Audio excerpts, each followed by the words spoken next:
Hey, Coach Bill here again. We're going to talk about today, we're going to talk about the responsibility of your lead elbow.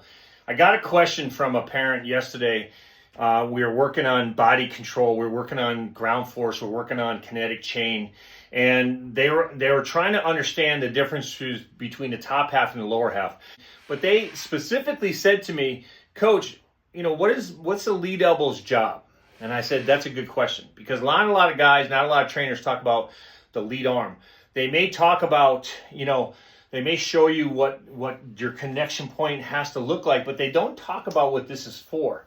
I can tell you that your lead elbow, your lead elbow is pulling, and it's also for direction. So wherever that ball is, your lead elbow has to be above the ball. If you look at all the great hitters, every time they swing, if the ball is down, their elbow is going to be up, the barrel is going to be down. So we always break the swing into two halves, upper half and bottom half. So I always talk about mirroring. So mirroring in my world means opposite. So if my back elbow is going into the slot as the bat's coming off my shoulder, my lead elbow is coming up. Now, depending on where the ball is, the lower the pitch, the higher the lead elbow. And again, remember, when you watch good hitters hit, they always start from here and then they work back.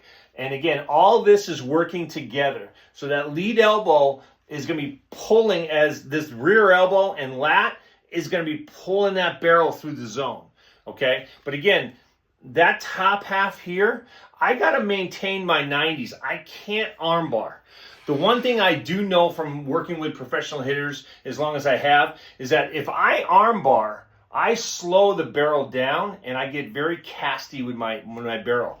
If I maintain, some separation in my hands from my body, but my elbow keeps its 90s, right? I create that whip. Now all of a sudden that barrel can whip through the zone. The reason why this was invented was to create whip.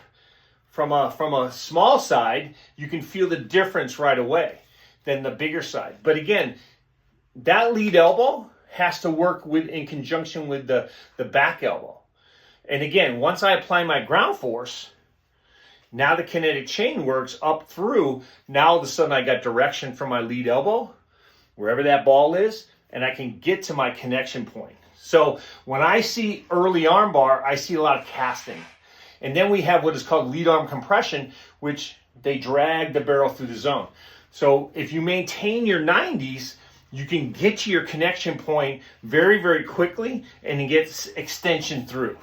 All right, guys, hope that helps. I'll talk to you soon.